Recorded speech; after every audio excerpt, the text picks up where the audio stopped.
Good afternoon, everyone. I'd like to call this meeting to order. Would you all please rise and join me in the Pledge of Allegiance?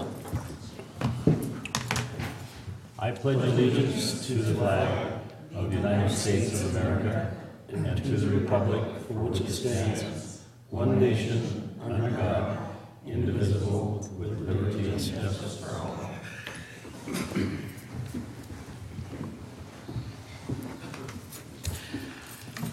Rebecca, would you please call the roll? Director Cicada? Here. Director Davidson? Here. Director Radimer? Here. Director Underhill? Here. President Thomas? I am here. Okay, at this time, we have public comment. Members of the public may address the board on any non-agendized item.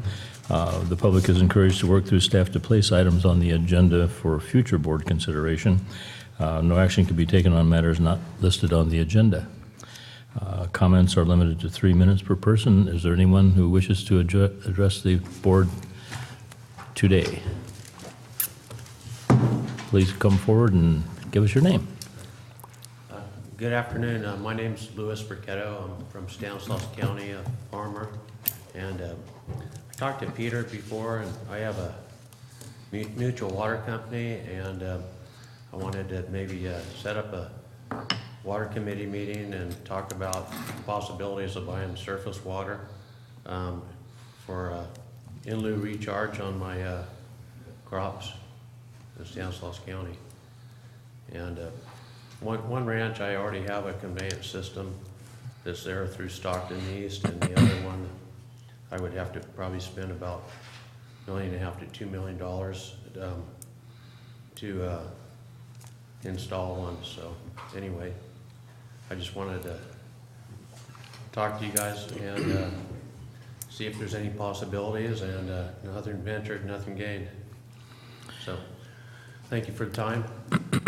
Have you been in contact with the GM? I traded a couple of emails with you right after you came with Peter, and I'll leave my card here. And yeah, we've been in touch, and I have talked to Peter about it. It's been a few months, but we can Yeah. certainly follow up again.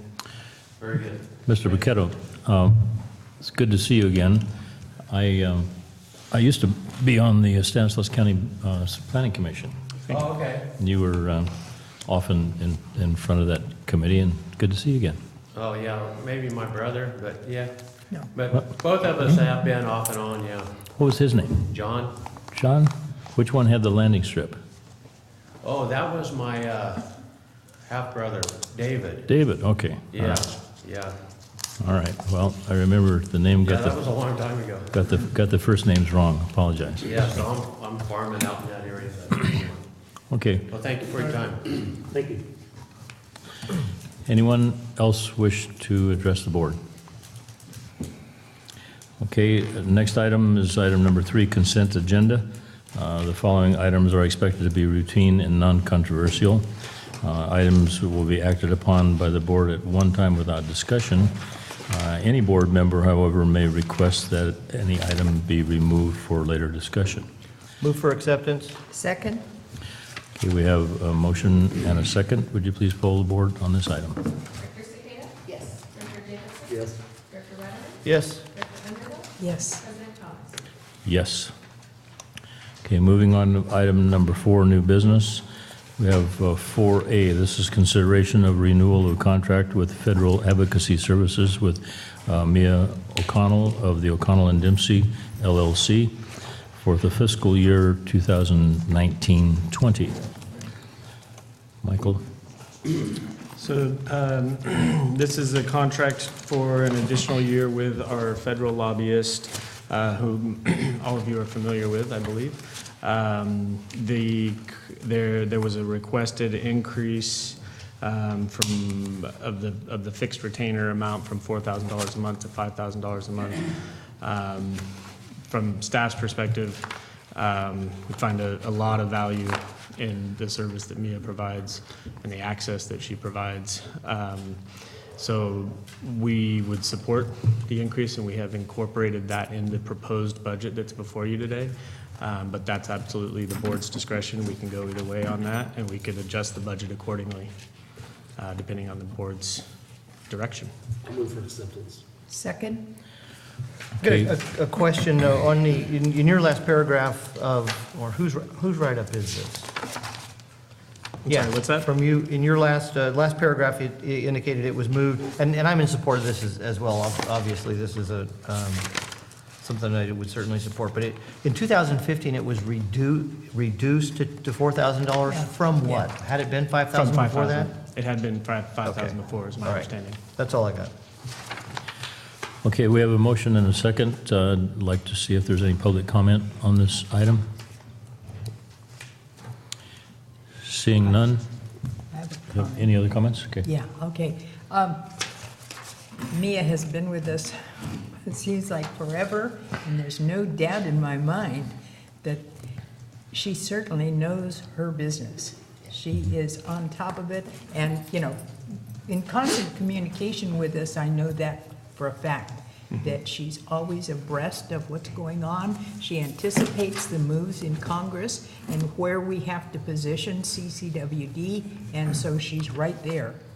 And we saw her, I think, last year, and I think it would be nice to see her at least once a year. That would be something I would be in favor of, because I really enjoy listening to her and getting her depth and breadth of what's going on. And as I say, anticipating what we'll be facing, or what you will be facing. And, you know, I understand that she was very instrumental in smoothing the way for our last trip back to Washington DC, and getting all the appointments that you needed to make and everything. So I'm all for Mia. I think that's a great suggestion. We could certainly set up a very productive trip for her out here, when, you know, coordinating that with our meetings with Bureau of Reclamation, the Army Corps, and local congressional delegations. I think we could make really good use of that time. Okay, any further discussion? And in addition to that, Michael, probably should include a strategy session with the county board of supervisors. Would be a good workshop. I like it. It's so noted. Okay, would you please poll the board? Director Cepeda? Yes. Director Davidson? Yes. Director Rutherford? Yes. Director Underhill? Yes. President Thomas? Yes. Okay, moving on to 4B. This is a discussion regarding the district operations department reorganization. And we have Stacy Stacy is at a conference today, so I get to fill in for her. So this is an item I think we've briefed you a couple of times on, but we're at the point now where we're ready to implement this reorganization after a lot of discussion and negotiation with the union, and there have been various iterations of that based on the input that we've received. The broad parameters of it are one of the struggles that have been identified repeatedly is that we have small distribution crews that are kind of scattered throughout the county that on their own have a hard time keeping up with the workload in those service areas. And then we have a construction crew that's also too small to handle a significant workload or major projects. So a couple of different of our supervisors in the field brought the suggestion to us of actually decreasing the size of the distribution crews in the different service areas to create one larger construction crew that could, be mobile district-wide, handle a lot more work and bigger projects more efficiently. And so we took a really careful look at it. There's a lot of different moving pieces, and there were a lot of different ways to do it. But we ended up adding to the construction crew, taking it from 3 to 7 people. And we did that by going from 2 full-time construction inspectors down to 1, and eliminating a distribution worker in the West Point service area, 1 in the Ebbets Pass service area, and 1 in the Copper Cove service areas. and reassigning those staff members either to the construction crew, or we are also going to have to add one distribution crew at the Jenny Lind service area. That's the one distribution crew that actually will get larger because of this, because of the amount of work, the backlog of work that we have down in the Jenny Lind distribution area. So that's sort of the broad parameters of it. We also are, as a part of this, eliminating a currently vacant electrician 2 position and using that personnel allocation, reallocating that to a purchasing agent position, which we discussed, and I think we had a staff report in the last board meeting going into detail on that. So that's sort of the broad strokes of it. And we're on track, I think, to implement this as of July 1st. And there's a lot of nuance to it. You know, reporting sites change in certain circumstances, and you know, so who goes where gets a little bit tricky, the logistics of it all. But I think we've ironed it all out and are ready to move forward with it. We also have, we mentioned in the staff report, we are in the process of revisiting our on-call structure. We were hoping to have that implemented at the same time, but after a couple of discussions with the union, we realized there's even more nuance and logistical issues with that we still need some more time to iron out. So the union's created a committee, a separate committee to handle that issue, and we'll be meeting with them next week. Hopefully within the next few months, we'll be bringing that back to the board so that so we make sure we have full coverage with our on-call staff.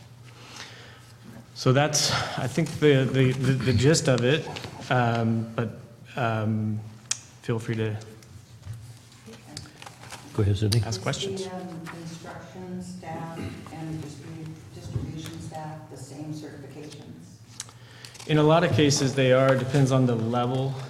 There are some differences. So, for example, a distribution senior has to have a D4, and a construction senior, I think, is D2 or 3, D2. So there are some differences, but there's a lot of overlap between the distribution workers and the construction workers. Class A driver's license, you know, some of the other job requirements are all there. Since you brought up the Class A and C, you're going to go ahead and let them grandfather in to have that stipend. Are they going to be like used for when some of the regular drivers on vacation? If you have a guy with a Class A, they can fill in for vacations, that kind of thing? Or So everybody everybody on the construction crew has to have a Class A license currently.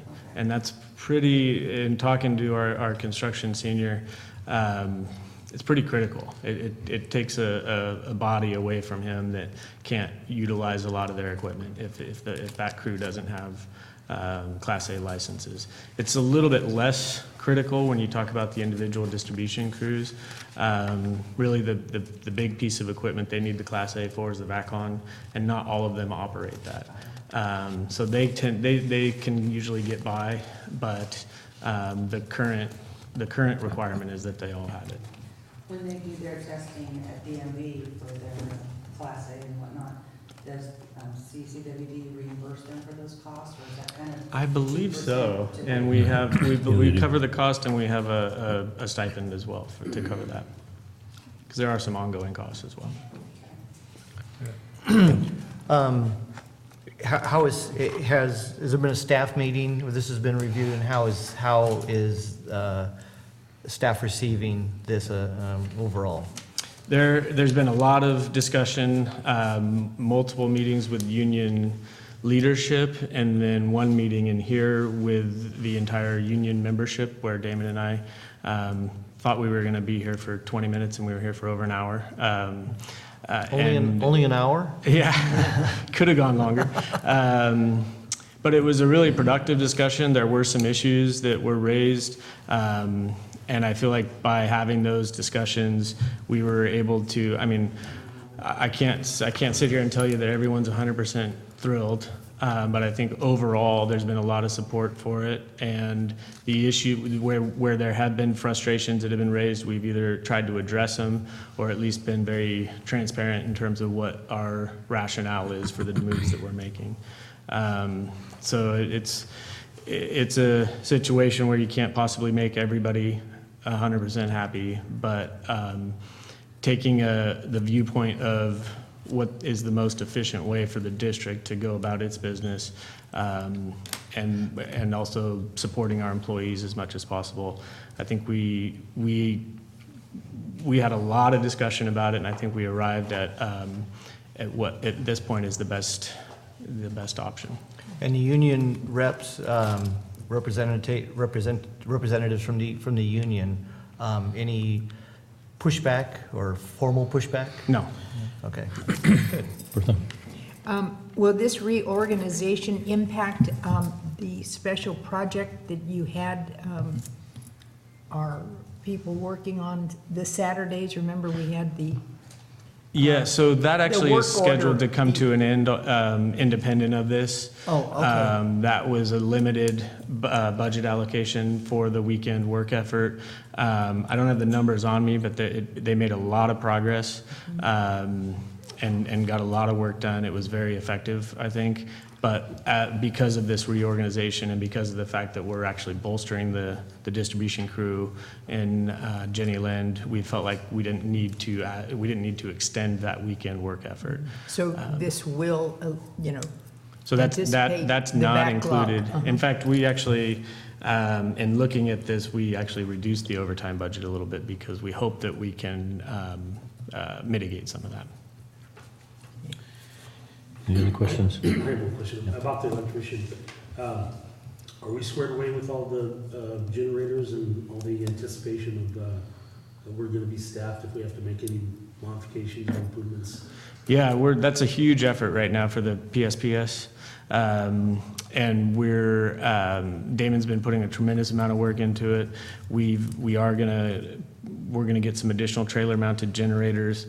We're working on standard procedures for how we're gonna staff those events. Probably don't need an electrician for, or we have it. So it definitely involves the electricians, the mechanics.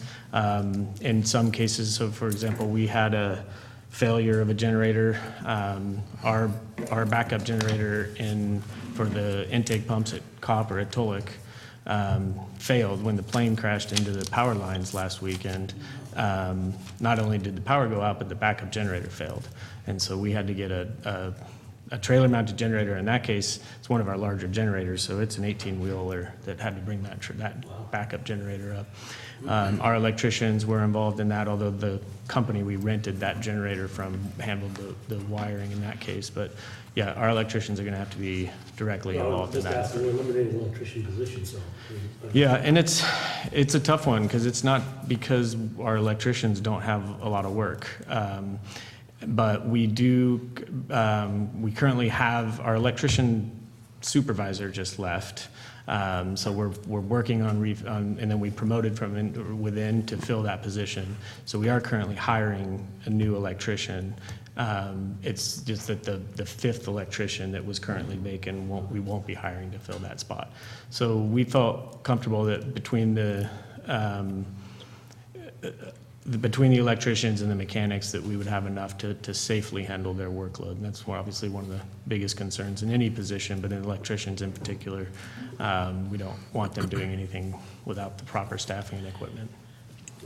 It looks like that you've gone to a fair amount of effort to provide redundancy in these positions and stuff, but on the position of the inspector, Cindy mentioned vacation schedules and that stuff. Will you actually designate one person who is going to be the inspector, or you're just going to have one person working in another capacity? If that inspector needed to go on vacation, could the person who went over the other capacity fill in as the inspector? I mean, it seems... We're just not going to let Jared go on vacation anymore. No more? No, we have the second inspector right now is well trained in that area. So I think We're not going to designate him as the backup. I think he'd probably be the most logical first person to call for because it may be not just when our current, the one full-time inspector is on vacation, but there are going to be times where we need two. And so I think that would be the first person we would probably turn to, but depending on his availability and workload, really any of our, especially senior construction staff and senior distribution workers could fill that role on a temporary basis. They're all familiar with the standards. They can handle that on a short-term basis to provide support there. Okay, so this is not an action item. I have just a couple of Yes, questions. Cindy, go ahead. In reading this, and I look at your job description for the purchasing agent, and it looks really good. And so I think you mentioned there that there's a need to go through a lot of the job descriptions. So have you developed a policy as to how often you review all the job descriptions, not just this one? That process just completed last year. I wasn't here, but the union and management staff went through all the job descriptions and How often updated do you them. do it though? I guess is That what was I'm pretty asking. extensive. It was That an extensive effort, yeah. At least I don't- every 20 years. I don't know if there's a set procedure on how often we do that. It should be During negotiations. It should be fairly frequent, I think more often than it has in the past, but perhaps because with changing technology, changing regulatory compliance requirements, the jobs are changing pretty regularly. So I think we'll need to revisit those, especially as we restructure internally. There may be some duties that need to move around. So I think on an ongoing basis, it'll just be as needed when we make changes, but it should be a fairly regular event, maybe every 3 or 5 years, where we actually go through all of them again. And then the other thing, you made some title changes to the current, from control to SCADA. And I'm wondering how that's going to affect, comparing, sometimes when you have a title change, it can make a difference on the salary schedule. Yeah, that's actually the next agenda item. That's the side letter. This one was just the reorganization, but we can move right into the next one unless there are any other questions on the reorganization. I just have a brief question about this purchasing agent list of duties and qualifications and abilities. Will this be wordsmithed a little bit? Because it seems to be overly repetitive. It mentions 2 times that he's got to be able to operate a forklift. I think 1 time is sufficient, isn't it? Usually. Usually, okay. We'll go back through and make sure it's concise. And Okay. there may still be a few tweaks that we make to it. I want to make sure this person is not just somebody who can negotiate with vendors for us, but that's also really familiar with our purchasing policy, with legal requirements, and can really take a lead on that, take some of that burden off of our other employees as well. So we may sharpen it up a little bit again before we circulate it for hiring. It's going to take a pretty unusual person to fill the position, but Somebody that has that type of organizational skills, regulatory compliance skills, and can drive a forklift. It's going to be twice. It is going to be. I think those people are out there, but you're right. It's a unique set of skills. We can teach anybody to drive a forklift. That's true. but can they Classes for that. can they pass the test? I agree. Okay. How they get everything. This is jumping forward to another topic that we probably will be discussing soon, but this almost reads like we already have a facility in place for this person to be operating within. Yeah, we don't have that yet. Hopefully we will before too long, although as we discussed at the last board meeting, I think the need for the purchasing agent is immediate, and then hopefully that person can also help us design that warehouse in a way that is going to be most efficient. Okay, good. Okay, we've sufficiently talked about this. Okay, let's move on to the next. Oh, we have public comment on this particular item about the reorganization? See, I could anticipate there was not going to be any. Yeah, so- good. Okay, all right. 4C, discussion and action regarding the approving a side letter with SEIU Local 1021. And Stacy, would you continue? Yes. There is one item here that there's some overlap, and that's just the addition of the purchasing agent position to our salary chart. But the rest of it are fairly minor items where we just needed some updates and some clarifications. Minor, I say that, but they do become, issues of contention over time. So we want to make sure we clean these things up as the union brings them to us. And for the most part, that's what these items are. So I don't know if you want me to go through each of them. They're pretty straightforward. What do our MREs look like these days? When I was in the forest, They're what they've always looked like. Sea ration. when I was in the forestry, they were dropping us off from a helicopter and fighting a ground crew fighting down to the beach in two different places, and they would drop off with a helicopter and it was cans of bread. You had to open with a little can opener that came with a kit, and they seemed like they were old at the time. Just wondering what do we have today? What do they look like, and have you tasted? I haven't eaten an MRE since I got out of the service, so I don't know exactly what the new recipes are, but I can't imagine they've changed all that But much. we have them on. That should be our lunch next time we have. We should do Not that. a bad idea. We have them on trucks now. We have them available for. We Or is have, this- I know, I've seen a few boxes of them. I don't know how many we have now. Okay. But yeah, I know we have some already. We can get you one. Have you tried them, Rebecca? No? So this one does require board action, and this, Director Cicada, you had asked some questions about changing some of the titles. This was based, I think part of this came out of the salary survey, actually, in trying to standardize our job titles with other agencies, but also making sure that they match with what the job duties are for that particular classification. I'm just wondering if like a controlled communication on a salary schedule, the salary survey versus a SCADA technician one, how different that is? Or do they not have controls communication title in that survey? I think it was the latter, that they had a harder time finding other agencies that had controls and communications technicians, but there's lots of SCADA technicians out there. That's my understanding of that particular one. But that was, I think what was the impetus behind this effort was to try to standardize to the extent we can. I mean, there is no standard set of job titles for water agencies, but to the extent we can be consistent with the industry standard, that's what part of this effort is. Okay, we have a leaning on this. I move for acceptance of approving this resolution to approve a side letter agreement to the SEIU Local 1012 Union Memorandum of Understanding with an effective date July 1 through June 30th, 2020. I'll second that. Okay, we have a motion and a second. Any other discussion here? Okay, any public comments on this item?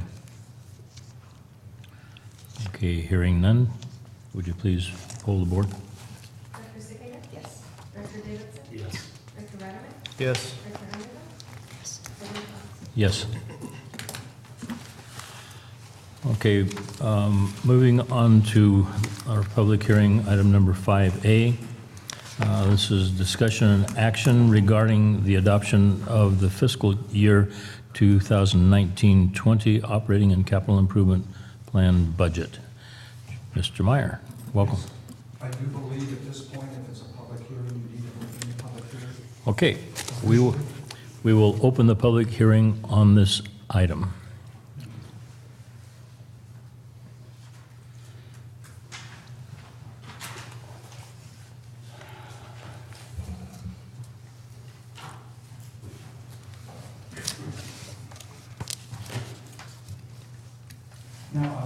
for this because of anticipation of one of two options.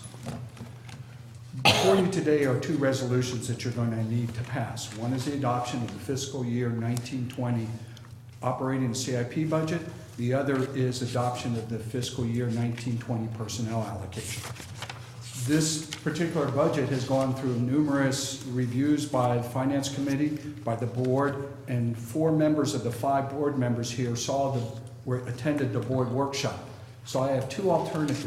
One is for the benefit of the 5th board member to go through the entire 30 slides in detail so we can understand thoroughly what's going on with the budget for next year, or I can boil it down to 2 slides, what's changed from the budget workshop to today.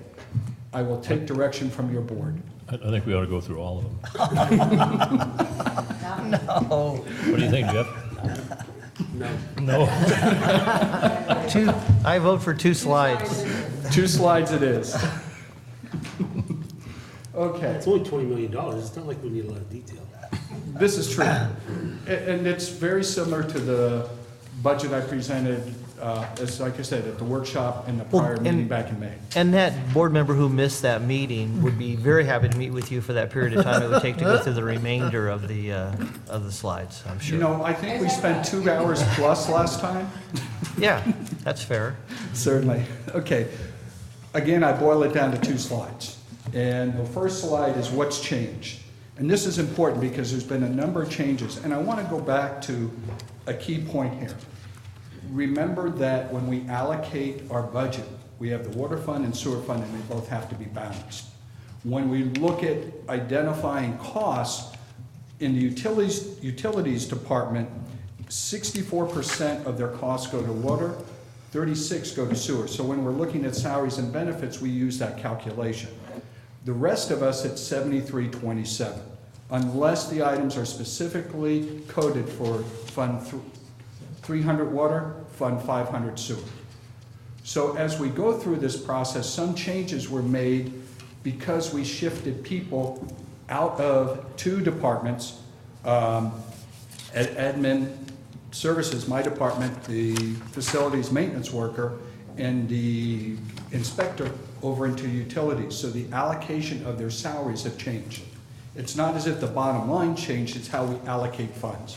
So part of what you're looking at here is how I had to reallocate some of the transfers in and some of the surpluses to balance the budget.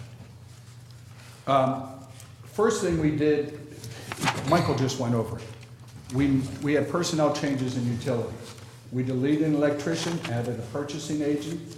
I talked about moving the inspector from engineering, reclassed as a distribution worker. Then he was one of 4 distribution workers, reclassed as construction workers, and moved facility maintenance worker from admin services. I go back to those 2 positions that were transferred into utilities. That required a different allocation of their salaries. The other is we had to add 2 projects in the capital outlay, regulatory projects in the capital outlay budget, and 1 in the utilities planning budget. The 2 capital outlay projects were related to monitoring wells on our sewer plants, Wallace and West Point.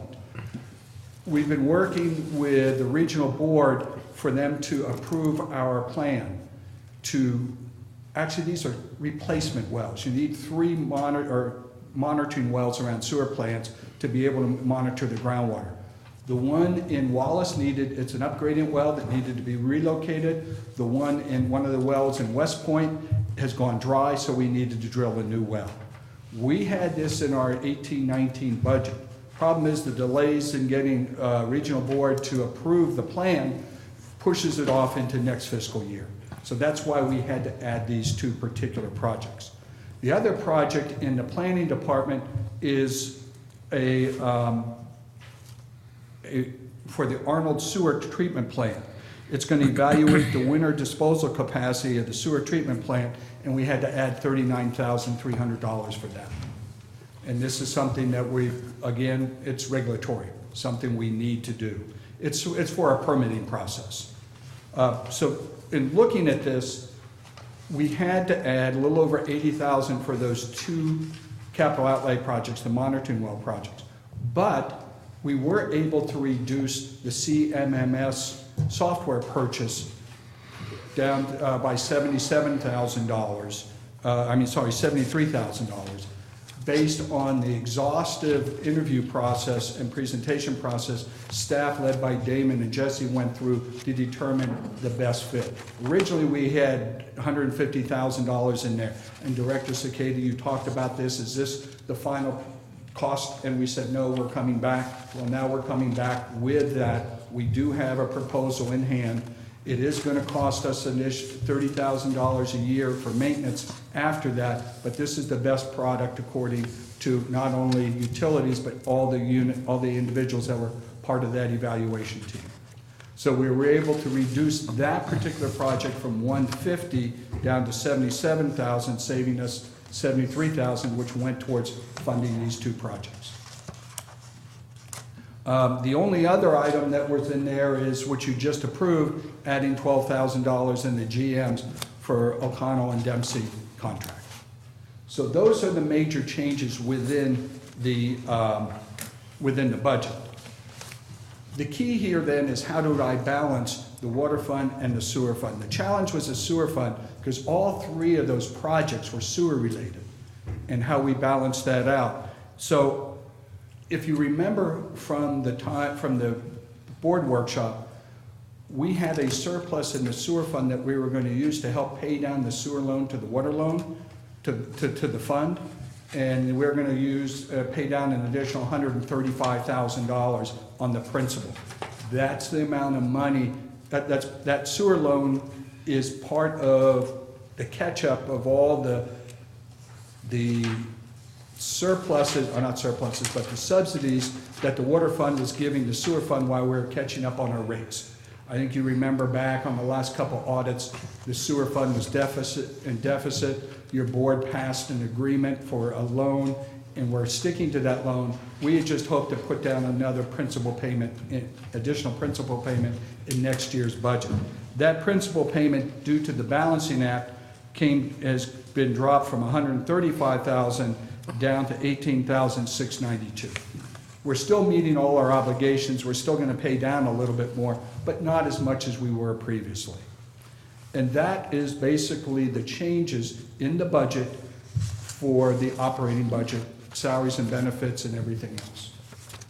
And all the details in front of you in the slide presentation, the PowerPoint presentation, by department, by revenues and everything else. But I'm open to questions on this. Anyone have any questions? Okay, proceed. The next slide. See, I was able to jump through all these different slides. Sorry, we can't see them again. Okay. Personnel allocation. Every year, along with the budget, you adopt the personnel allocation for the following year, in this case, fiscal year 1920. The changes are in front of you. It was included in the board packet. We've moved 1.0 FTE, full-time equivalent facilities maintenance worker, from admin services to utilities. This has been discussed through Michael's agenda item. Construction inspector from engineering to utilities, the reclass, and delete 1 FTE electrician and add 1 FTE purchasing agent in utilities. So the request that staff has at this particular time, if there are no further questions, is to adopt Resolution 2019-45, which is adopting the fiscal year, let me run to this, my apologies, adopting the fiscal year 2019-20 operating capital improvement program budget. Do I hear a motion? I make the motion to accept. Second. Okay, we have a motion and a second. Any further discussion here? Any discussion from the public? Okay, would you poll the board on this item? Director Cicada? Yes. Director Davidson? Yes? Director Radowitz? Yes. Director Emery? Yes. President Thomas? Yes. The next request staff has is for your board to adopt Resolution 2019-46, is it? Adopting the personnel allocation resolution for the fiscal year 2019-20 budget. So moved. Second? Okay, we have a motion and a second. Any further discussion here? Any comments from the public on this item? Okay, would you poll the board on this? Director Cicada? Yes. Director Davidson? Yep. Director Rutherford? Yes. Director Underhill? Yes. President Cox? Yes. Thank you, Mr. President, members of the board. Michael and I had a side bet. We didn't really nail down the amount of time, but we were looking for an over-under as to how fast you'd adopt these resolutions. I thought we did pretty good. This is probably the shortest budget presentation Director Davidson has heard in my 11 years. Well, overall, with The cumulative total. yeah, though, is cumulative still pretty total's big. got to be about 5 hours. That's spread over 2 years. Yeah. Thank you. I just want to say, Jeff, really appreciate all of your work on this, and Patty, this has been a very lengthy iterative process where they've dealt with a lot of last-minute requests and changes and questions and educating me along the way, and they've done a fantastic job, so thank you. No, he deserves Always it. appreciate it. Here, here. Thank you. Yeah. Okay, moving on to item 5B. This is discussion and also action regarding the adoption of an amendment to ordinance 2006-03, setting water and wastewater capacity charges. And we have Mr. Metzger is going to be presenting here.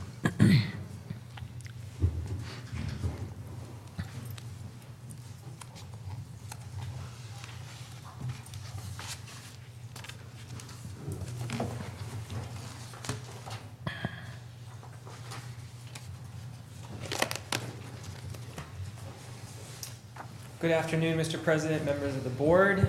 I am following up on direction the board gave at the last board meeting regarding making amendments to 2 ordinances regarding rates and capacity fees to allow for a larger meter to be installed on single-family residential homes to meet fire sprinkler requirements. And these 2 ordinance amendments meet the direction that was given to staff by the board to allow for that. And then following that, we also have a new policy regarding those amendments. So if there are any questions, I can answer those at this time. Or if you'd like another summary of this in more detail, I'm happy to provide that as well. I had a question on the scale of what the capacity fees were back in, I think it's Schedule A capacity charges on the original document. We have Southwest Ranch Estates in there, but in the revised one, we dropped that out. Did we forget about it, or? Which exhibit are you referring to? Well, the Schedule A capacity charges, it's in the original ordinance. And I happen to know a lot out in Southwest. I didn't know that we were in a moratorium or whatever. There were instances, Director Davidson, where the old ordinance was no longer applicable to, we've done some consolidations and we've taken a lot of small areas and now we charge them all the same thing. There were instances of that up in Evans Pass as well. And so we tried to make sure that the new ordinance was current with what we charge in today. So what's the story with Southwest Estates? It's independent. It's out there by itself. Southworth, maybe I'll need to check back with you on that. If it does have a separate capacity charge, I just checked with Robbie and he said there were some that we needed to consolidate under a larger umbrella for capacity fees. Okay, well, we need to check on that. I mean, there's probably 30 lots out there left. Was it approved with another, I think that's probably what happened, is that we've updated, or when those were updated, those capacity charges were sort of equalized over the service area. That would be my understanding, but I'm not sure. Yeah, you guys aren't understanding what that is out there. It's just a big. No, I'm big familiar road with Southworth. subdivision. Yeah. I know it's a separate system by itself. So I'd have to follow up on that. I'm not sure why that was taken out exactly, but that would be my assumption.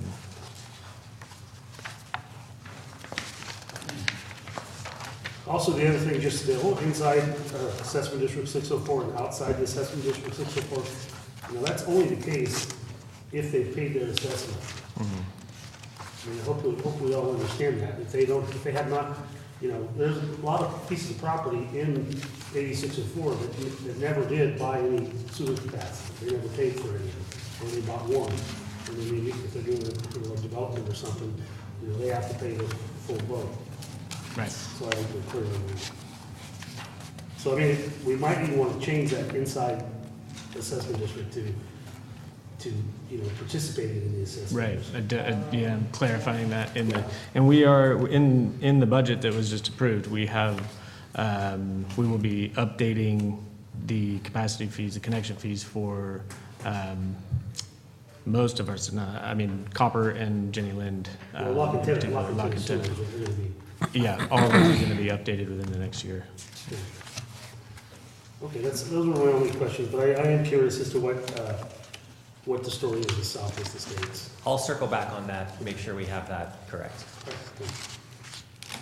Okay, any other questions? Michael, I want to pose this question to you, but on the section for the publication and effective date of this proposed amendment, talks about a 10 days, within 10 days of adoption, the ordinance shall be published in the newspaper of general circulation within Calaveras County. The ordinance shall take effect 30 days after its adoption. I think I sense that there are some builders that want to buy meters today or tomorrow. I don't think we have the discretion to shorten that time period. I think that's district policy, and I'd have to go back and double check, but I think that's actually consistent with state law, that there's a 30-day window before an ordinance goes into effect. I know it's district policy, and I could follow up on the state law part, but that's my understanding. Well, maybe you could call up a lawyer and see if these folks could enter into a contract that they would be obligated to pay the new fees at 30 days from now or 40 days from now. But I don't know, I could be wrong, but I sensed that they want to take out their permits and they want to put shovels in the ground and not miss this construction window. Right. And I don't know. Do you see a way around? No, I don't. I mean, it's state law, right?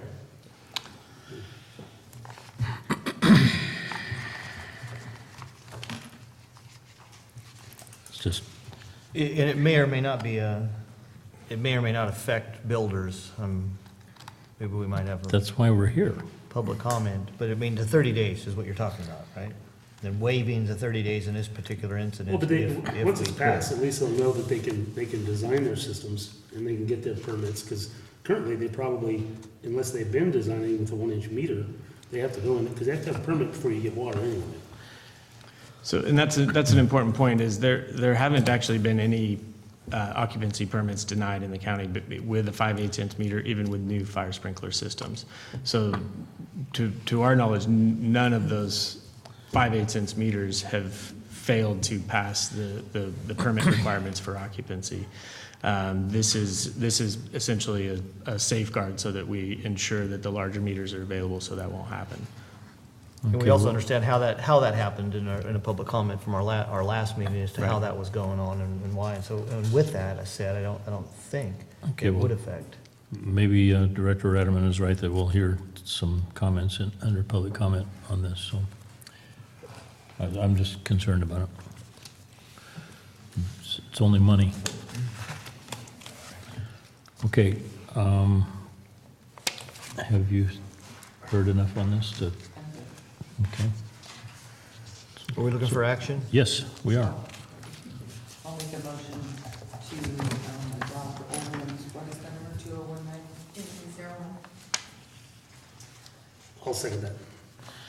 Okay, we have a motion and a second. I think we're through discussing here. Any public comment on this item? This is ordinance 01, our first ordinance of the year. All the others are resolutions. Interesting. Okay. All right. We have some builders in the room here. Is this?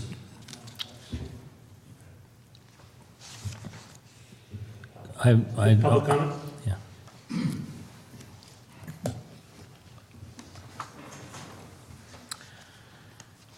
Good afternoon. When it comes to issuing the 1-inch meter, I was just talking with Mike Limke there, and he actually says you guys have a term meter.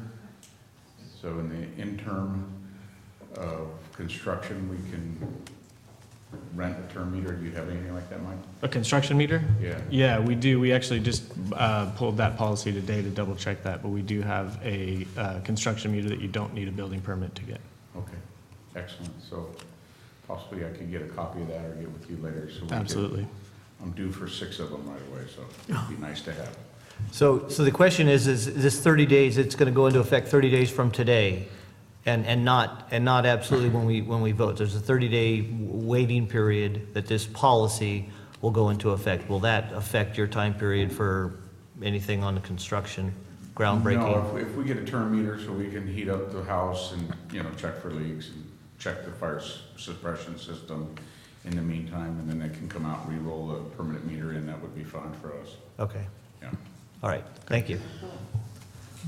All right. Let me just ask this, I mean, what would prevent, with the exception of, if we just installed the standard 5/8 meter, and then we went out and reinstalled it in 40 days, if they so desired to do that, it'd be maybe, a couple hours of work, but what would be the difference? Yeah, the downside of that would be we would typically charge for the installation of the meter and then to upsize to a different. Well, I'm just meter. saying that's an option, though, it should be an option. It could be, absolutely, yeah. Because It is an option. It's just a question of whether there's additional cost there or not. But it doesn't sound like even that would be necessary with the construction meter being there for at least the next 30 days, and then the Well, but policy will the be thing in is effect. closing the house, because you can't close the house. Right. You can't have occupancy with a construction meter. And so what I'm trying to point out is, there may be another alternative, is just to put that 5/8 meter on, if you got a house that needs to close and get a final inspection. Yep, that would be, We've had this happen too before, where we've done those temporary meters, and then some of these guys would give the final inspection on the house and let people move in, and then they'd find out later that they never paid for a meter. That's actually happened here before. Well, the contractors would know if they're coming close to closing, so if they made that decision to ask for a 5/8 versus a 10. And these two builders may not be the only two that this affects in the county at this point in time, but if that comes up, let's discuss it. With regard to the temporary meter, we cannot install that if there is a building permit that's been approved for that house. It's only a non-building permit property where we would put that in. We also would need an approved fire sprinkler system by the county, so there are limitations. I'd like to see that. That's a different, that sounds different than I remember that ordinance, because, we used to do that, because the big issue is, you get your permit, I don't know if we do this now, but you used to have to come up with a 20 grand for your sewer connection, as when you got the water, and then you would start paying your sewer rate, even though it may take 4 months to build the house, so you were really not getting any sewer service during that period of time, and I thought we made it so you could get a temporary meter, and then when you were actually ready to finish the house, you'd have to get the permanent one and pay for the sewer fees as well. So the way it works is if you don't have a building permit, but you need temporary water, then we can put it in for $30 and then you pay full base rates, but no capacity fee. And then when you do get your building permit, then you need to pay for full water service and capacity fees, and we'll install that. But we will lock it off until we have evidence that there's an approved passive purge system to protect our water supply. And then if we get that from the county, then we'll unlock the meter, and it's basically like they have a full service as they're building the house during that time. I'm not saying that we don't need to revisit that policy. I think we do need to hear the concerns and limitations of it and potentially revise that. And that's something you brought up a couple of times. So we are, Michael's instructed us to take a look at that. And when you're asking about a permit, is that an occupancy, or, because what could you build without a permit? All you can do is prep the lot, 'cause Yeah. that's probably what it's for. And Joel, I'm looking at the policy right now, and that is right. It's pre-building permit. And there's only so much you can do without a permit. Correct, or that you should do. Okay, let's have them. So in my case, I have building permits, I have foundations in, and I'm framing the houses right now. You're telling me I can't get an interim permit? So how do I get water to the houses? Do you have a lot that doesn't have?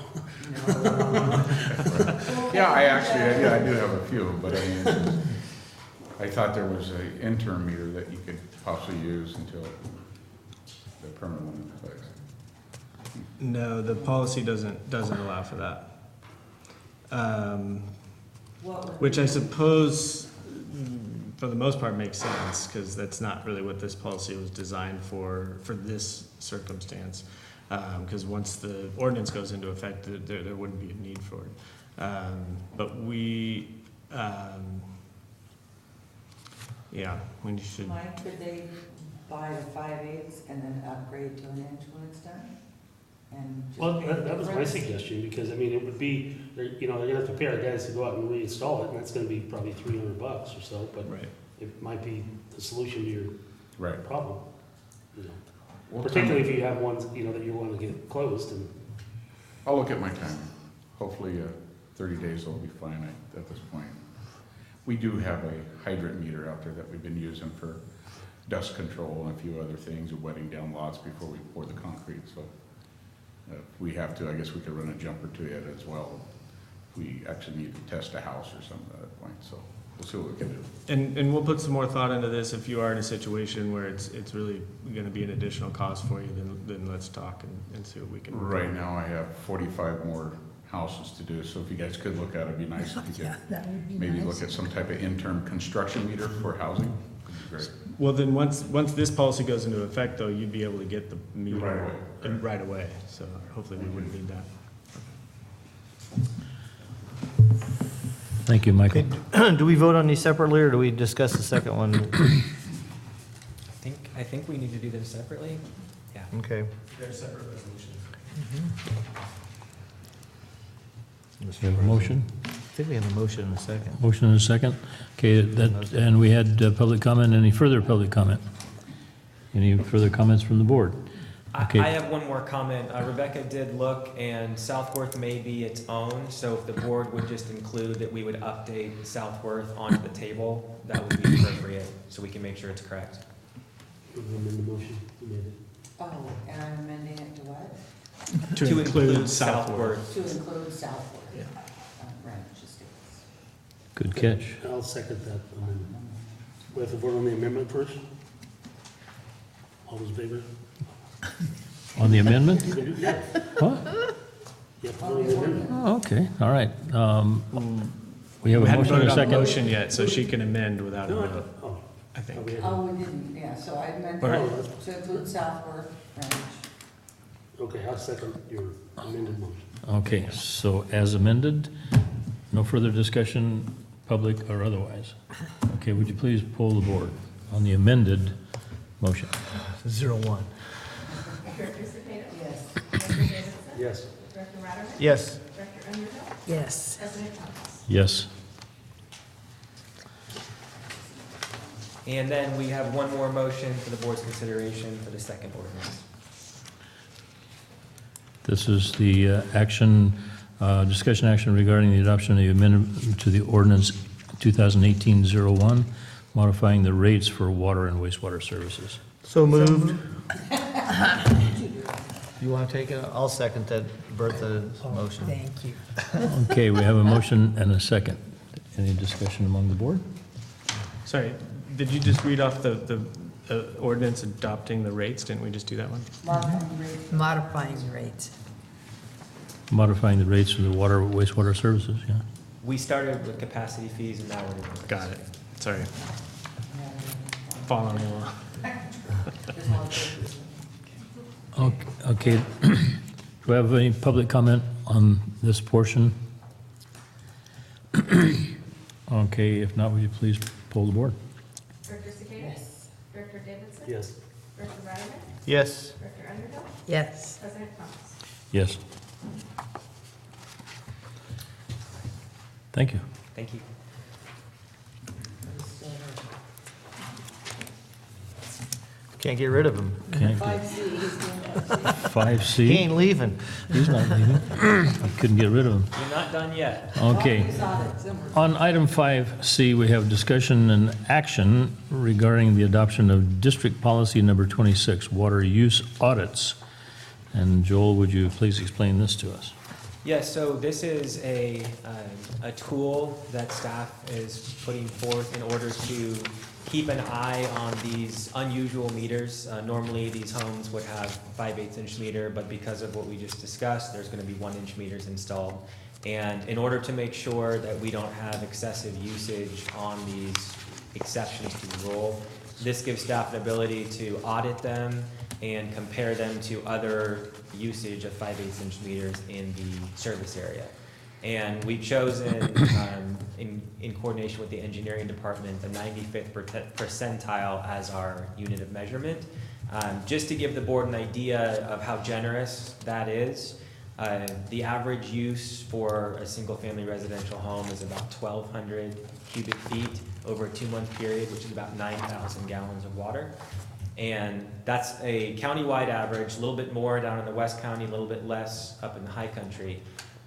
But this 95th percentile, let's say Copperopolis as an example, would be 17 times the average water use. So 1,200 versus about 20,000 cubic feet of water, 9,000 gallons versus 150,000 gallons over a 2-month period.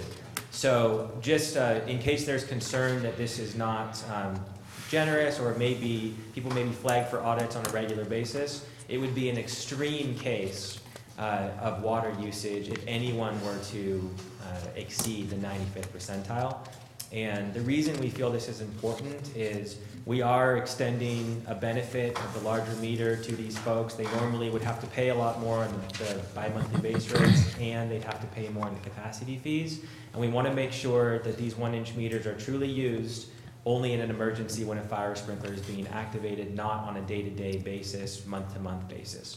So this gives us, again, a very, very generous standard, but it does give staff the ability to monitor these and make sure that there aren't any abuses. And then I would also say, this is a policy which is probably temporary, and we will be looking at, during the next rate study and Prop 218 notice, taking a more holistic view on water use in general, countywide, on all meters, because we want to make sure that no customer is using more water than they should be given the meter size that they purchased. And so that's a larger discussion, not for today, but this is really a stopgap measure until we can get to that policy at a later date. I would really like staff to remember that we just adopted a $20 million budget, and that money basically comes from people that use water. So, I mean, Why? it's just so backward that we're trying to make people not use water, but that's how we pay the bills. And Yeah, but in this case, we want to make sure they're paying their fair share of what they're using. Right, yeah, this isn't gonna cause them to use less water, it'll just cause them to pay more money for doing so. Exactly. Which you is, got which will low-flow help. toilets, you got low-flow showers, you got low-flow washing machines. Well, I have two questions. One, if they are abusing we do find somebody that a new customer in a new house with and they are, we're going to change the monthly rate going forward. Do we take into consideration into what the capacity fee was? Yeah, so it would affect both, but I would say first and foremost, if we do flag someone when we look at these accounts, the first thing we would do is we would reach out to them and say, we noticed an extremely high usage. This is probably a leak. That's probably what's going to trigger this. And so we would communicate with them. Most likely, it would not go beyond then. We'd say, hey, we have this policy. You have an extremely high water usage. I mean, their bill would be hundreds and hundreds, maybe thousands of dollars. It would be very unusual. And then the person would have 3 months to correct that usage. And again, the only thing in my experience that's seen usage like this is either a way overclocked landscape meter or a leak. I've never seen any normal customer come. Or if they owned a 5-acre parcel next door and were watering grapes or harvesting something else. Maybe But alfalfa. maybe alfalfa, right. Tomatoes. So I guess what I'm saying is, I really don't see this ever being used, but we feel at the staff level it's important to have some level of control and Stopgap. ability to make sure that the meter is being used for its intended purpose, which is the emergency fire sprinkler only.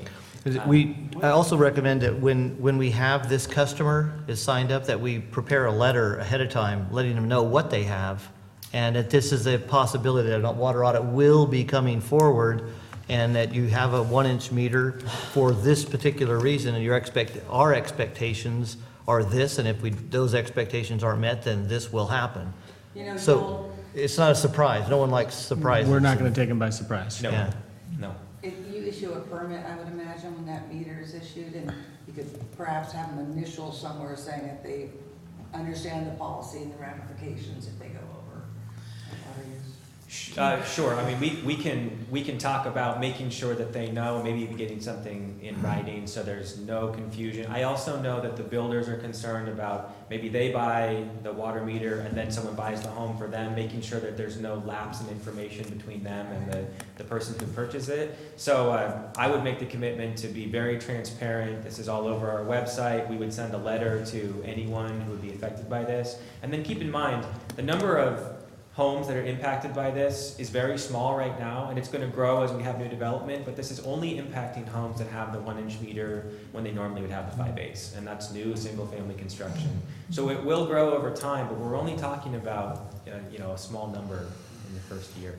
I think the importance of making sure that people are informed, because even 10 years down the road, if I bought a house and I didn't know anything about that, and I got a huge bill, I'd be really upset.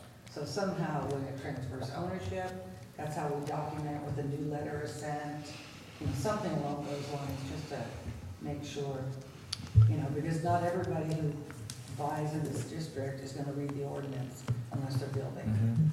Or visit our It website. really, did we ever come up with a plumbing schematic that we would, because to me, it's just a matter of the 1-inch line is gonna go to the fire sprinklers, and then there should be a 5/8 branch off with, I assume, a backflow preventer, that feeds the house and the landscaping. I believe it's up to the contractor what they do on their personal side, but this is going to be a 1-inch coming through our meter, and I believe that especially with the passive purge system, it's going to go straight into the house, and it's going to be a shared line for both the home and the sprinklers. And if it's passive purge, which means that every time a toilet flushes, it's going to refresh that line, they wouldn't be required to put a backflow preventer in, because there would be no stagnant water. And in that case, it truly is a shared line. And we looked at some design alternatives to provide a second line separate from the meter, and there were, in every alternative that we came across, it wasn't really an effective solution. This was a The more real effective danger is solution. gonna be if they decide to continue a 1-inch line for their outside landscaping. Because that's where they could have the big leak if they do that. So I don't know if we have any, if we should be talking to the county about, about not allowing that on these houses. I haven't had that discussion. We A could. 1-inch line for irrigation purposes. Yeah. So that's where we get into the situation where then you might have somebody that is using this for something other than a single-family residence. I think And what that's he- when the 1-inch meter would be, that it would be appropriate for the district to charge the higher capacity fee at that point. What I heard you say was that you thought that it'd be a good idea to restrict the flow going to the landscape irrigation, is that? Yeah. Yeah, I mean, because I actually see the problem being with, when you do have a leak, you find these leaks on the smaller lots, but on the bigger lots and stuff, I mean, I've had leaks go for months and couldn't even find the damn thing. I knew it was happening, but I put so much water line in out there. But, so I mean, that can be the real thing, but if there was a restriction on the size of their outside watering, I mean, that would solve that, I think. Let me jump in here and ask a couple of questions. Joel, am I to understand from what you said earlier that this wouldn't even get triggered until 150,000 cubic feet of water had suddenly disappeared off a quarter-acre lot? I mean, And so that's gallons, 150,000 gallons. Oh, gallons, okay. 20,000 cubic feet of water. All right. But you know, I can remember in the not too distant past, I got flagged for, it was a landscape leak that I was consuming about, instead of 1,000 cubic feet, or 7,000 gallons for the bi-monthly period, I went to 12 or 1,300 cubic feet. So we're going to continue to monitor the 5/8 meters, okay, right? But I think that we're really putting this all under a very like an electron microscope and trying to figure out everything that could go wrong, might go wrong, ever in the world's continued existence is going to go wrong with this. People are, you're going to hear inside a house on a quarter-acre lot if you've got a leak of that magnitude. I just don't see. I don't know, we're getting very official. You gave us an example, trying to explain to the board what this 95th percentile jargon means. But why can't you put that in this policy, that, for instance, you would have to consume 150,000 gallons? That's what the 95th percentile means. It's just too mysterious for the average consumer and to the average board member, I think. The verbiage 95th percentile is what you're talking about? Yeah. Yeah. And what does that mean? That, Go ahead, Joel. It says it right after it. Maximum month and average annual would be. So if I may respond to that, the reason that we chose what you might characterize as ambiguous or high-level language is that this is a moving target. It's based on the average use of water by the average customer in a given service area. So if we chose a number and said, okay, it's 20,000 cubic feet, well, that's going to be different for way up on the pass in Dorrington than it is down in Copperopolis. Those average customers have wildly different water usages. Another impact would be in a drought year, everyone's usage is going to come way down. In a year of plenty like we have now, people are not thinking about drought, so their usage is going to go way up. If we don't have a percentage that we can apply to any given month or any given year, we're going to be unfair to certain customers and we're going to unfairly penalize them. And so that is the reason why we chose that percentile, so we can apply it to the situation that we're in and we can be fair and equitable to anyone. And again, I would just remind the board, it makes sure that we have a stopgap measure to prevent abuse, but more than anything, I can almost guarantee you that this is not going to apply to anyone and no one's even going to be thinking about this. But if there is someone who decides to use water in a way that is very atypical for a residential single-family lot, we will have the policy and the tool to address that. And if we don't, we just don't have any tools. And so I don't think it's going to impact any of our developers, any of our builders. I think they're going to be fine. I think that the homeowners will be fine. But it does give us that tool that we believe is necessary. Yeah. Okay. My question had to do with the tool, because I was going to say, you say you'll be performing an audit. Do you have a special job breakdown on how to do an audit? Or? Yeah. So what my staff and customer service will take a look at all of these special 1-inch fire sprinkler meters, and then we'll see what the usage is. And then we'll look at what the average use is in that service area. And if it's above 95, the 95th percentile, which would be tens of thousands of gallons, then we would then contact this person, give them a heads up. Otherwise, they wouldn't hear from us. Not a bit. So it's just So- going to be there. But It's you know not- what? it's We need an- to have it in place just in case. We Yeah. haven't done this before, so it'd be better to have it on the books and have some We need recourse, and instead of saying, oh, now it'll be. come back Right. here. And it's not intended at all to penalize somebody that ends up with a leak, as long as they're diligent about replacing that. This is really a tool for us so that if somebody's got, 100 plants in their backyard that they're watering, and that's not the intended purpose of a 5/8 meter, this gives us an enforcement tool. This is really would only come into effect if there's a bad actor at play. I move for acceptance of adopting policy number 26, water use audits. Second? Yes, we have a motion and a second. No further comments here. Public comment. Yes, Michael. Welcome, Mr. Lemke. Good afternoon, Mr. President, members of the board. Thank you for your prior votes. It's very much appreciated. The can's been kicked down the road too long. Thank you very much. Addressing this topic, we've just gone through some discourse here, and we're all very fluent in the water industry. Imagine us now communicating with our brand new customers. In that regard, I feel that the way that this is specifically written, it is quite cumbersome for not only staff, but also quite punitive for a potential customer. Since we've identified this as being only an interim measure that'll most likely never be used, I suggest that we clean up the language a little bit more so it is looking like it's more fairly applied apples to apples, but yet still providing the district with some recourse. I do have, if I can pass it. Mm-hmm. Thank you.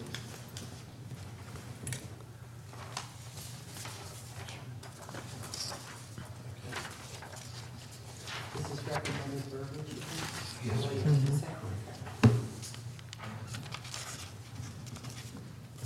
He did his stuff. Joel, have you seen this? I did see this in an email earlier. If it's the same thing that. Different. And if we just heard from Mr. Metzger as to why the 95th percentile was used, and you're right, it will be used for an interim period until, during this, probably a one-year, until that policy is addressed. And it does allow comparison to like kind of use in the geographic area. So I'm not familiar with AWWA standards. Does that still hit the goal, Joel? Oh, so maybe this is similar to what we saw before. So by AWWA standard, are you referring to the rating for the 5/8 inch meter? I believe it's the American Water Works Association meter rating. The 5/8 meter has 20 gallons per minute. So that would exceed the 95th I think percentile. we're all missing the point here. We base our capacity fees on, we've come out and calculated the average daily use. Right. And that's how that's the number that we should be using, because that's how we defend our capacity fees. So And they're different. They're different in different areas. Up higher, they use less water than they do down here. Whatever that average daily use is, we do the math. We have so many, with 5 million gallon water treatment plant, and it divided by 300 gallons per day. That's how we figure out how much that treatment plant is worth or cost or is going to have to be improved. Because that's why we collect capacity fees, is to pay for the treatment facility. And I don't know that it's based on the 95th percentile. I think we have two numbers. We have a lower number for down in Valley Springs and Copper, and then we got the higher numbers down there, and then there's another gallon per day number up at Pepper's Pass. And so we have, whatever we're doing has got to be related to those, because I'm certain we don't figure our capacity fee based on this 95 percentile. No, so We figure it based on the average daily use. right. So we have average day demand and max day demand for below 3,000 feet and above 3,000 feet. And the average day demand for below 3,000 feet, which is where most of our construction is happening, is 750 gallons per day per unit. And the max day demand is times 2, so 1,500 gallons per day per unit. The 95th percentile varies depending on your service area, but for example, in Copper, it's 2,500 gallons per day per unit. So it's even higher than what our max day demand is, but it's significantly lower than we did the math on this standard, and it would allow almost 30,000 gallons per day. And that's where we don't want to go anywhere near that. We wouldn't allow a customer with a 5/8 inch meter to use that quantity of water. What is the penalty for a 5/8 meter user if they use the capacity of their meter? So it's interesting that you bring that up, because since we've been researching this and discussing this policy, that has come up, and we don't have one. And the reason is mostly because it just doesn't come up. 5/8 inch meters. If we don't have a penalty for the 5/8 meter yet, we have this one, which literally can rip the throat out of a brand-new customer. Oops, I used too much water that month. I don't think the district's gonna slam down on them, but we have to disclose and tell the customers that this threat is over their head, that they'll get hit with a commercial fee, and forevermore, the fees will be raised. And if we discuss that this is only an interim measure, we need to keep this thing apples to apples, the same damage. I don't want anybody to abuse the water source, but I also don't want a new 1-inch customer who's frankly probably using less to have this extra threat over them versus somebody at 5/8 who's possibly using a whole lot more. So we're looking at that. We're probably going to end up in, whether it's in the next rate study or between now and then, we do need to have some sort of enforcement mechanism that it's in place against over excessive usage. But We don't have this, this declining rate anymore, is that, you just said, no. they made us do away with that, didn't they? But this, to violate the policy that we're that we're proposing here, it's not an oops. This is, it would be a flagrant abuse of this policy, that's what we're trying to rein in. It's not, oops, somebody used a little bit too much water one month and we hit them with a bigger capacity fee. It's somebody is intentionally going way beyond the capacity that they paid for at the detriment to our other ratepayers. And we've given them one chance or two chances already to correct, and they still haven't corrected. They're still using, far exceeding the normal capacity for a single-family residence. At that point, we owe it to our other ratepayers to charge for the additional capacity. And it seems to me that within the next year's time that you come up with your actual formal program, that you'll be able to clean up that language and make it fair policy across the board. In the interim, you're not gonna have very many users, but yet we're gonna have, every single user will have that heavy cloud over their head. If I But may. it says in the policy that there's 3 months. They have three, in the policy where that you've lined out, they will receive a letter warning them that they have 3 months from the date. That's adequate. I mean, if there's a mistake being made, they're gonna correct it, and it's not just a bam, you got a commercial, you gotta come up with a chunk of money and pay a whole lot more money for the rest of your life. They have 3 months to clean it up. 1 month would be enough for a mistake. But they're still being treated differently. They are. They're given a 1-inch meter, which is way different than everyone else, and they're paying the same Meets the amount. state requirement. That's the way you have to understand. We're now bringing CCWD up to the state requirement. We're one of the last ones in the state to do this. So now we're getting up to where everybody else is. Okay, I may be the only person on the board here that is concerned about the wordiness, the overabundance of words and percentile, 95th percentile and stuff. To me, Mr. Lemke's suggested verbiage, it throws a blanket and it says if an audit shows the customer's water consumption. It doesn't say the customer at Ebbets Pass or the customer in Copperopolis or the customer in Valley Springs. It is our customer, wherever he may be. If their consumption exceeds, I don't know it's necessary to say the AWWA standard, the normal consumption for a 5/8 residential meter. If an audit shows that you're using more than the typical 5/8 meter, a customer with a 5/8 meter, you'll be sent a letter. I mean, I understand that your language has to be complicated if you throw in these factors about elevations and different uses, but our customers are located everywhere. If we find that you as a customer, no matter where you are, if you're using more than your neighboring citizens, then we're going to alert you that there may be a problem, and if we find that you're abusing it, you'll have to pay the fee. That doesn't allow for timing. It allows for geography above and below 3,000, but it doesn't allow for timing. And what is the average during that time, during that year? The 95th percentile does allow for timing as different usage during different months, different years, as well as different elevations, and which is important. You don't want to be comparing last year's with this year's and what would be the average use. That's what Joel explained And I think we're actually creating more flexibility here, because if we were to say exceed standard typical usage or normal usage, first of all, that's very hard to define, but then secondly, we're not trying to, if somebody is a higher than normal water user, that we're not trying to penalize that person necessarily. We're setting the standard at a place where it's really only going to apply to egregious abusers of water.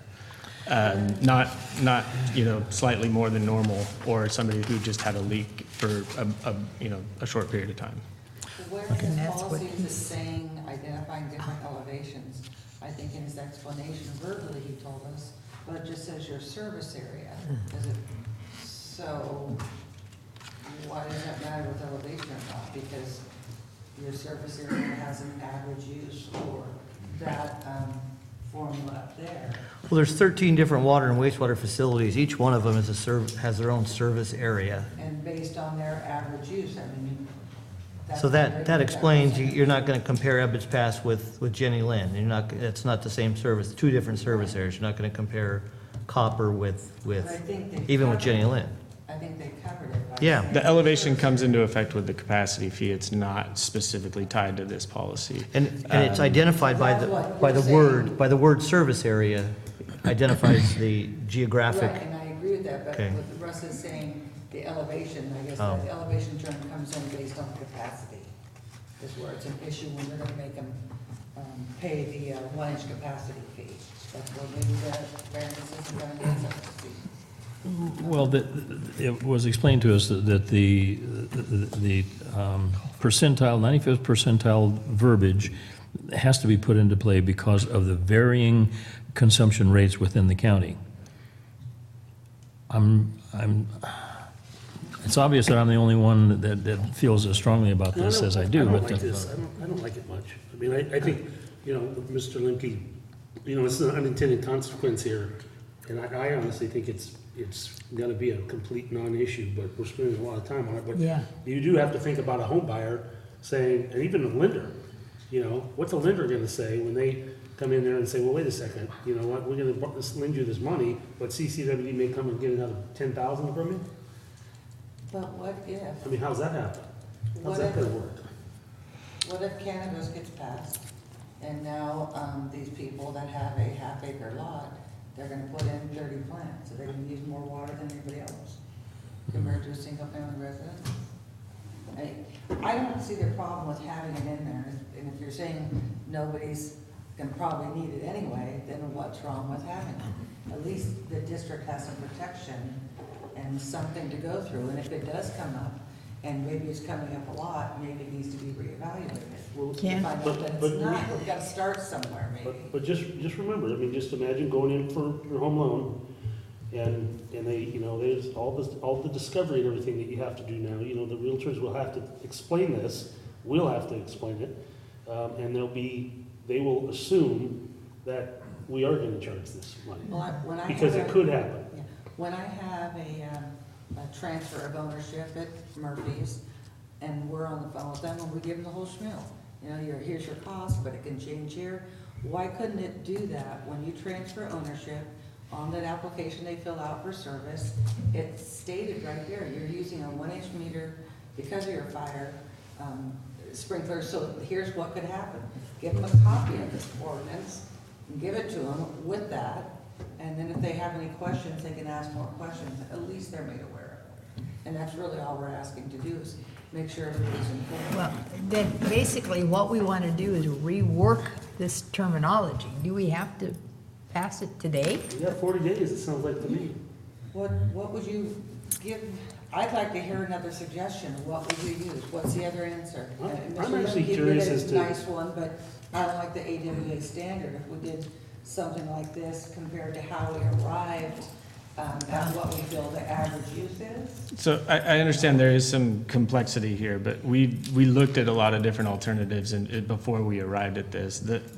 And we did the math on the AWWA standard for a 5/8 inch residential meter, and it said that would allow 28,800 gallons per day usage, and at that rate, we could only accommodate 138 connections in our copper service area. We have a 4 MGD plant down there.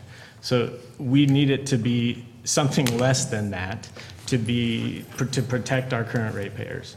But it's not a stringent restriction. This is probably never going to come up. And if it does, it's because we have somebody that is an egregious violator. And that's the only instance that this would come into play.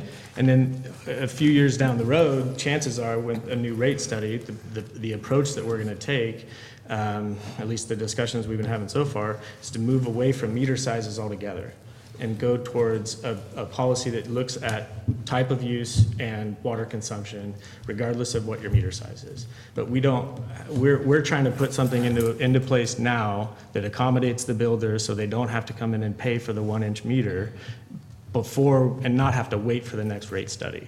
And in order to do that, we felt like we needed an implementation policy to protect current ratepayers from potential abuse of the 1-inch meter.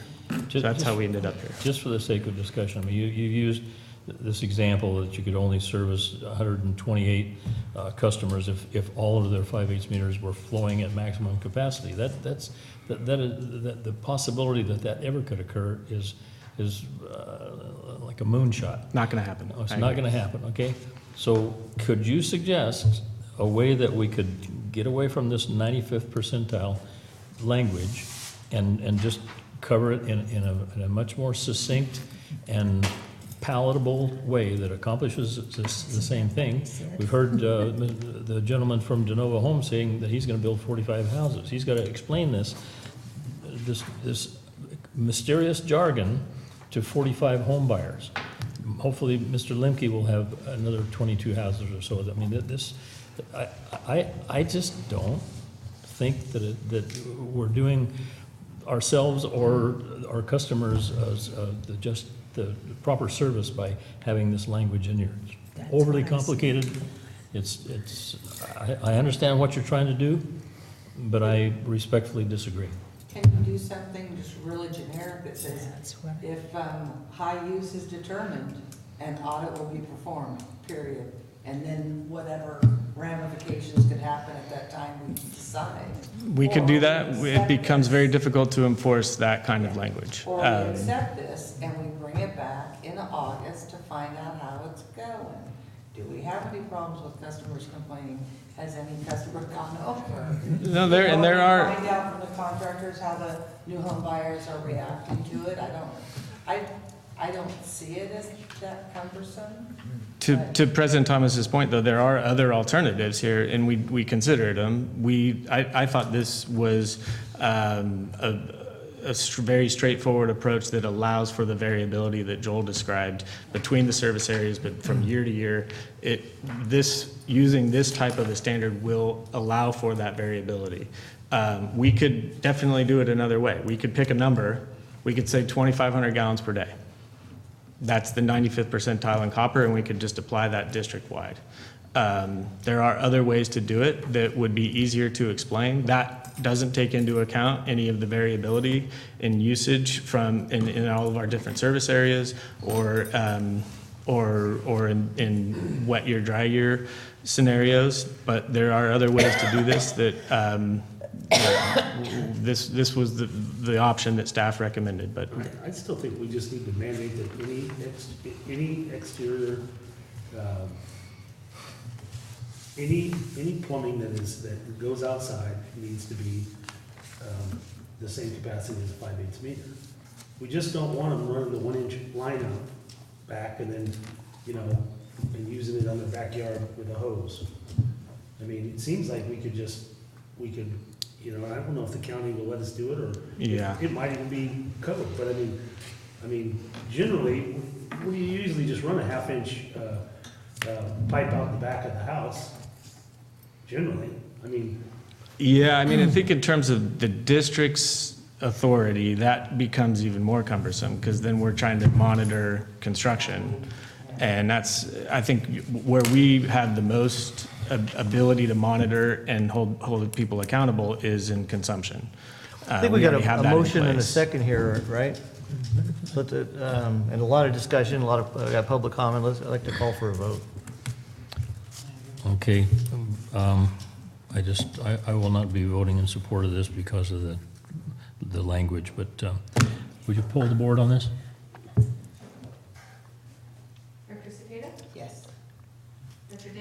No. Director Reimerman, Yes. Director Underhill, Yes. and President Thomas. No. Passes on a 3-2. Can we bring it back and edit Well, that's, it in you know. August or September or something? Would you guys giving us an update back? That's a great That's what- idea. yeah. 3 months or 2 months? I think anytime we have, if we become aware of issues with the policy, we would bring it back. Sure, absolutely. Well, would you just give us an update on how many 1-inch meters have been installed, that kind of thing? Yes. Absolutely. Thank you. I just want to remind everybody, the real issue here is going to be at the point of sale for developers. That's going to be the issue, because they're going to, I mean, they may have to even sign this damn thing, you know? And you're going to have lenders that are going to come out and say, and have questions about it. They're going to want to know what the possibility of that is. And you can tell them, well, it's highly unlikely, but it's possible. And they're going to say, well, we may not be able to loan on this house because of that. I mean, I'd at least like you guys to check into that. You know, check into the possibility of what this is gonna do as far as disclosure goes for these meters. What is the monthly rate difference between the 1-inch meter and the lights? Is it 158 versus 1.5? It's in our book here. I think it's 1.5. It's a multiplier. I can't remember off the top But of it's my a head. potential $10,000. The connection fee is the bigger. We need yeah. one 10 grand tomorrow. It's 112 versus 280. That's what this is telling people. We can't- 112 versus 280. Yeah. a month. What we're telling this, Oh, no, is for telling two- people is that 2 we month may period. take $10,000 Bi-monthly. or shut your water. That's basically what we're telling. No, Cindy's got a good idea. Director Zaketa, I would like to hear how many 1-inch meters we've installed in 3 months, and what, if any, feedback we've gotten on the sales of those properties. We will monitor it closely and bring a report back, and if we hear any issues like that where people are unable to get financing, then we would bring it back even sooner. Yeah, I don't anticipate that. Could you develop a handout on this that explains it in layman's terms? Absolutely. Okay. Okay, moving on. We have item number 6. We have a report from our general manager. I don't think it's an issue.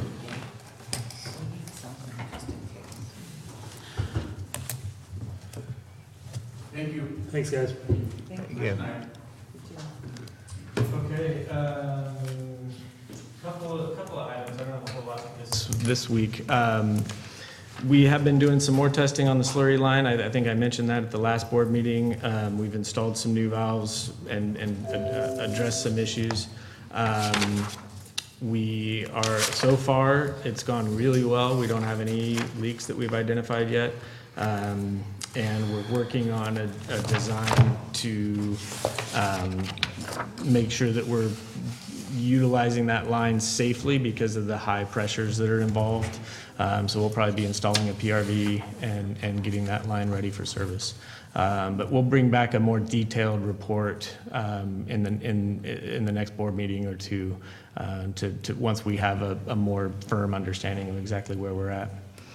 And on that issue, Michael, could we put out a press conference when and if that, a press release, when and if that does, we do start using it? Yeah, we Or want as to we're get to a getting point close? where we first have really clearly identified the infrastructure issues and put it into a condition where it can be used for service.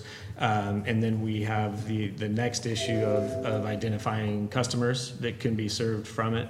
But then absolutely, we're looking forward to a ribbon cutting ceremony potentially. I'd like something a little bit more than a press release. I mean, this is a big deal. Yeah, and I don't want to get too far. Ribbon I don't want to get too far ahead of it right now. We're still just testing it, but I think so far the results are very good, and I'm optimistic that we'll be able to bring it into service. Balloons and a band, I mean, A ribbon cutting, maybe? uh-huh, Parade, Parade. Fly over. hot air balloons. There was a director here a long time ago, Don Dean, he wanted us to have all of our fleet vehicles run down the road like a Mayday parade. Once a year. And it didn't Including the happen? backhoes. huh? Are you taking Backhoes. notes, Joel? You didn't You support getting all that? this? No. This is good. Yeah, okay, good.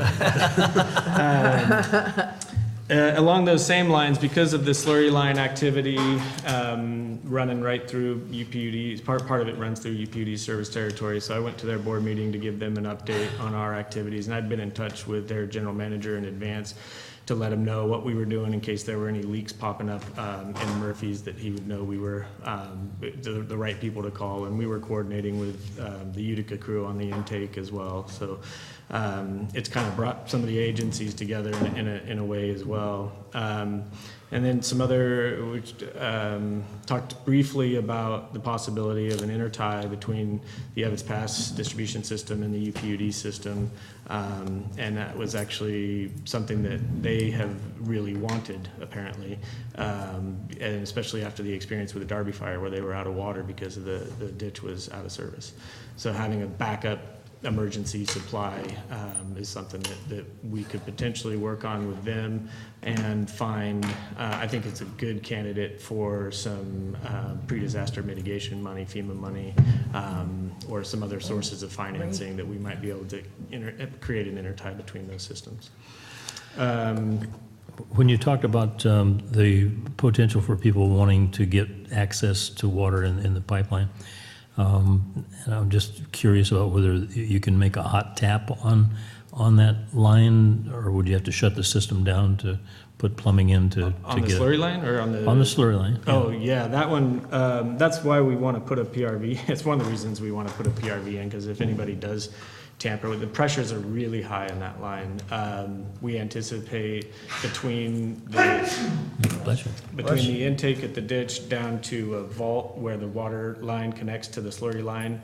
I think we expect about 200 PSI there, and then by the time it gets through Murphy's to the Ironstone property, be 370 PSI, and by the time it reaches the vault down here in San Andreas, it'd be 900 PSI. Wow. So these are really high pressures. If anybody inadvertently hits that line or tries to hot tap it, it could be deadly. So we want to put some infrastructure. Previously there were no valves on it, the entire length of it, 25 miles, I think. They had just nothing but pipe, and I think that was because they were running slurry through it. They didn't want anything, the slurry would have interfered with the operation of anything on the line. But because we would only be using it for water, we're gonna make sure we have valves in the appropriate places so we can isolate sections of the line. We've already installed 2 new ARVs on it and are looking at the possibility of a PRV. So we want to make sure that it'll be safe throughout the whole segment of the line. Sounds great. Who's looking into inline hydro possibilities? We've had lots of back of the napkin conversations about that. The real question there would be what to do with the power, because we, the district, doesn't really have any demand or any load where along the line. So if there was some other agencies or some other use for that, then we'll certainly keep an eye out for those opportunities. Frank at Utica did the math on if you ran that line at full capacity and brought all of the water at full capacity all the way down here at 900 PSI, you could have a 500 kilowatt generator down here. Pretty good. But we don't anticipate, the purpose of the slurry line is to put ag water to use, not end up with a full pipe down here, so. Well, ag water and fire protection, I mean, I've argued about this, trying to find a appropriate spot where you cross a public road and, acquires enough footprint for a water tank, so, and a wharf hydrant. Right. But if there's opportunities where inline hydro makes sense, we'll certainly keep an eye out for that. It goes right by the Couts Winery, doesn't it? It does. In fact, we've installed, it's just across the street from the front gate to Ironstone. We excavated there and put a hard tap on that with a pressure gauge and a meter box on it. Previously, every time we tested the slurry line, which has been every 10 years or so, we have to excavate there again and to access a pressure gauge. And so we put a hard line there with a meter box and a pressure gauge, and it passes right through that property. And it does pass over Highway 49 in that trestle on Cement Plant Road. I think it actually goes under the highway there, and You- it goes you can under s- the creek. Really? Yeah. What, there's a pipe hanging from that, I that know, road. It's I the used to same, think so too. Did Peter leave already? Huh.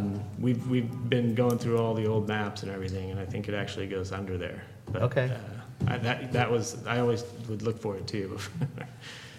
they're going towards Angels, you can see. We're gonna we'll bring this back with a much more detailed presentation. There's a lot of misinformation out there about the slurry Right. line, including some of my understanding of what was going on with it before I started here, which is why we're doing the testing that we're doing.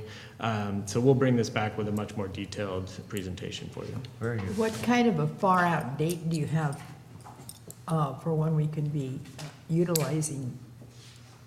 I think it would be, it's hard to put a date on it at this point because it's going to depend partly on who the customers are going to be and what, there's going to be some negotiation with with Utica for use of the ditch and with those individual consumers at the end of the line. So there's going to be some Negotiations some and negotiation. collaboration, the whole, In fact, I would say the infrastructure testing is the easy part. We still have some work that we'll have to do going forward before we can put a specific date on it. But I think the interests are aligned. I think we'll be able to work it out. that'd be great, yes. We've, again, been spending a lot of time on PSPS planning and preparation, both internally and meeting with other agencies, participated in a meeting with the county and a few other agencies, but a lot of the different county departments, and that was coordinated by OES. We've met individually with some other agencies as well. A real common theme that everybody is very concerned about is access to fuel. Because the power outages this time around could very well be much more widespread, because they could affect transmission lines as well as distribution lines. So we could be looking at power outages that are not only the whole Calaveras County, but multiple counties. And all of those agencies, all of those businesses running on backup generators could create a high demand for fuel. So we're looking at not only increasing our backup generation capacity, but fuel storage as well. And that actually may require an amendment to the budget. We didn't have enough of a detailed plan yet for additional infrastructure or additional equipment that we might need. We currently, the budget that was approved today was $100,000 for additional trailer mounted generators. And if we get to a point where we feel like we need more than that for larger generators or for fuel storage, then we may have to come back to the board for that. Can you use propane instead of diesel? Gas? Yes, but agencies are actually going away from propane because of the inability to refuel if there actually is a fire. Those trucks won't go in. Diesel has a much lower flash point, and so the fire risk with propane is a lot higher. So while they can be a lot easier in a lot of ways and cleaner, you don't have all the carb restrictions that you have with diesel generators. A lot of agencies are actually going away from them for that reason. Michael, are you using OES as a resource? Oh, yeah, we're Yeah, working okay. closely with Chad and talking directly with other county departments as well. He's going to be a pivotal player if this goes into effect countywide. OES is going to be a really important partner.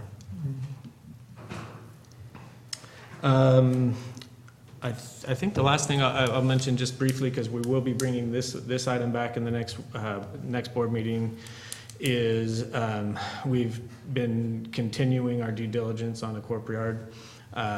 We have some reports back from NV5. We're doing some other research, and we anticipate providing the board with a detailed update and some options at the next board meeting. We have until the end of July to clear contingencies on the escrow. So we still have a little bit of time, but so we want to bring it back at the first meeting in July in case there's any additional direction from the board. We have time to do some additional research.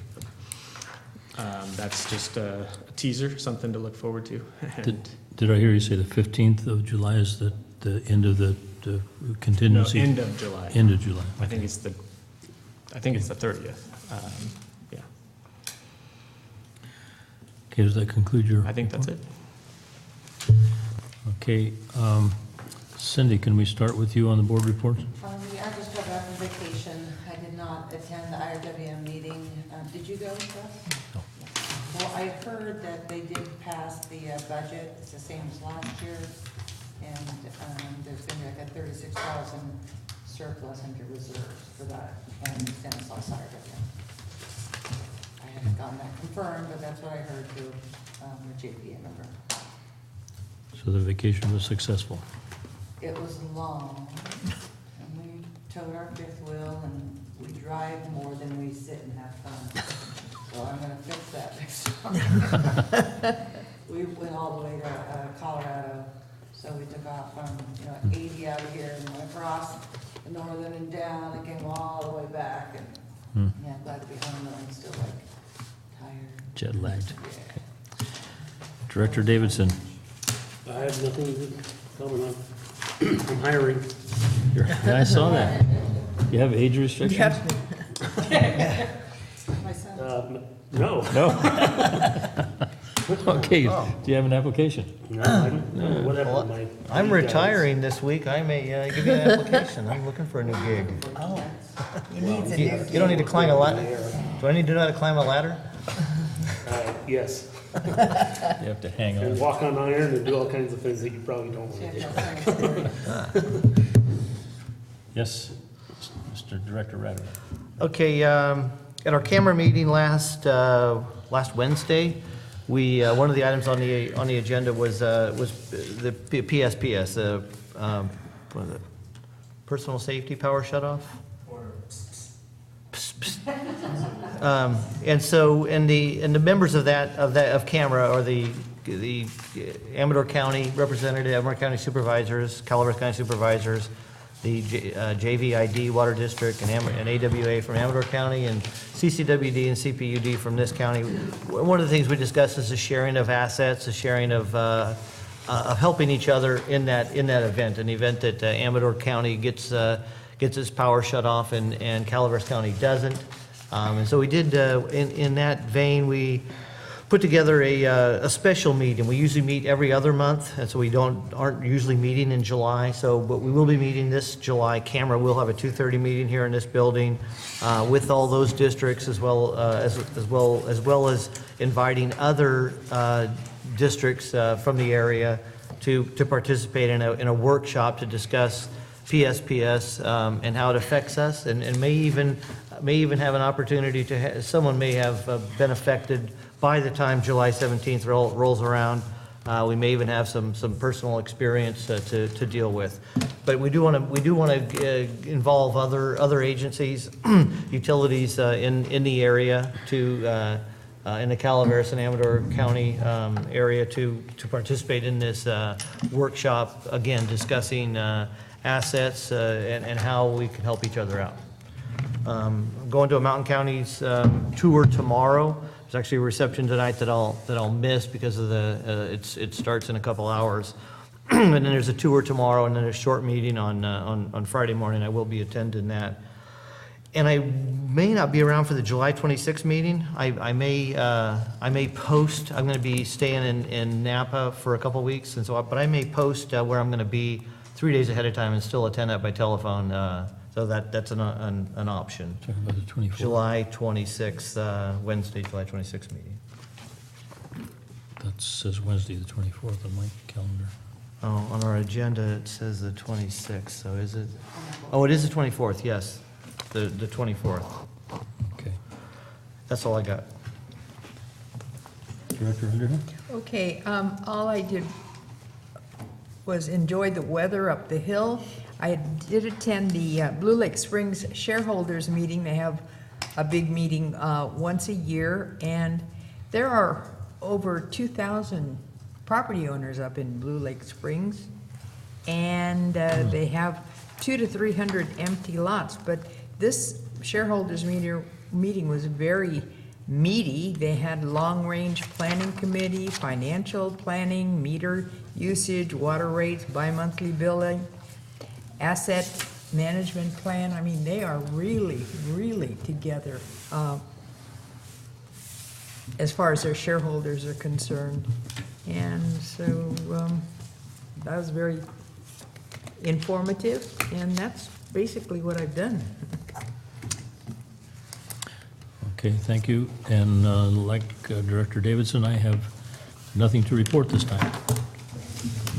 So I think that- One last note, I'll just add, Reach One construction starts July 8th. July 8th, right after the holiday week. They'll expect some traffic delays on that stretch of Highway 4 between Murphy's and Arnold. I won't have to worry about it because I'm moving on the 6th, so. But yeah, just wanted to make folks aware of that.